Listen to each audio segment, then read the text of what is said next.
Hello everyone. आज इस video के अंदर हम बात करने वाले हैं दो ऐसे कंफ्यूजिंग वर्ड्स के बारे में जिन्हें लेकर हमेशा मन में एक डाउट बना रहता है कि कौन से वर्ड का क्या मीनिंग है और इनका क्या यूसेज है, कौन सा नाउन है, कौन सा वर्ब है, कौन सा एडजेक्टिव है।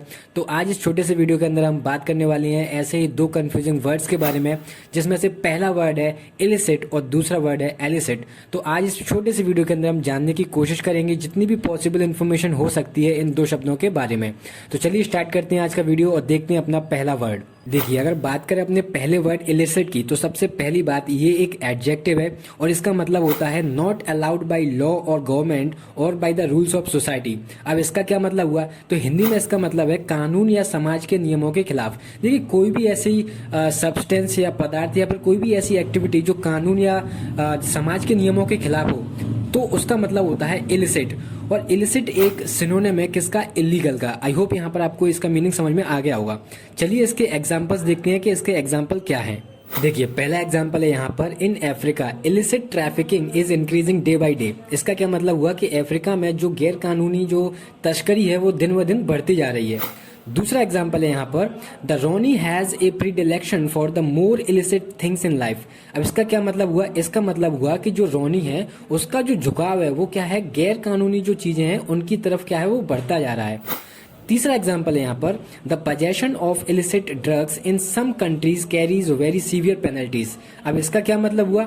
इसका मतलब है कि कई जो ऐसे देश हैं जहां पर अगर आप गैर कानूनी ड्रग्स रखते हैं तो उसके लिए कड़ी से कड़ी सजा रखी गई है वहां पर। ठीक है, तो आई होप यहाँ पर इलिसिट वर्ड का जो मीनिंग है और जो उसके जो एग्जाम्पल्स हैं वो देखकर आपको एक क्लैरिटी आ गई होगी कि किस तरह इलिसिट वर्ड का यूज किया जाता है। चलिए बात करते हैं अपने नेक्स्ट वर्ड एलिसिट की। देखिए, अब अगर बात करें एलिसिट वर्ड की तो सबसे पहली बात, ये एक वर्ब है और इसका मतलब होता है to manage to get information from someone और समबडी, या फिर मैं कहूं टू ऑब्टेन समथिंग। अब आप बोलोगे कि ये क्या है, इसका मतलब क्या है? तो देखिए, हिंदी में इसका मतलब होता है किसी से सूचना या फिर कोई इन्फॉर्मेशन निकलवाना या फिर कोई चीज उनसे प्राप्त करना जो कि इन्फॉर्मेशन के रूप में हो। ठीक है, अब इसको समझते हैं एक एग्जाम्पल से। ठीक है, तो यहाँ पर पहला एग्जाम्पल है, teachers try to elicit responses from students. अब इसका क्या मतलब हुआ? इसका यहाँ पर मतलब है कि जो टीचर्स हैं वो विद्यार्थियों से प्रतिक्रिया लेते हैं। अब इसका मतलब क्या हुआ कि टीचर्स कैसा पढ़ा रहे हैं, स्टूडेंट्स को कैसा लग रहा है, बेसिकली वो एक फीडबैक लेते हैं। ठीक है, देखिए दूसरा एग्जांपल है यहाँ पर, no woman had ever elicited a response like that from him. अब इसका क्या मतलब हुआ? इसका मतलब है कि आज तक किसी भी वुमन ने इस तरह इंफॉर्मेशन नहीं निकलवा पाई जिस तरह इसने निकलवाई है सामने वाले व्यक्ति से।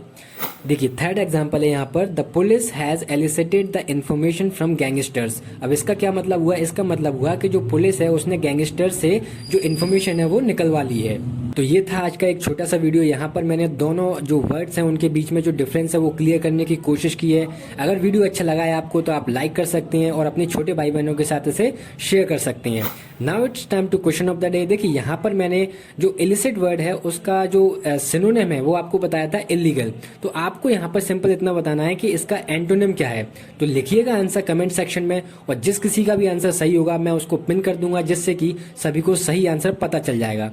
तो लिखिएगा आंसर कमेंट सेक्शन में। I would like to read your answers.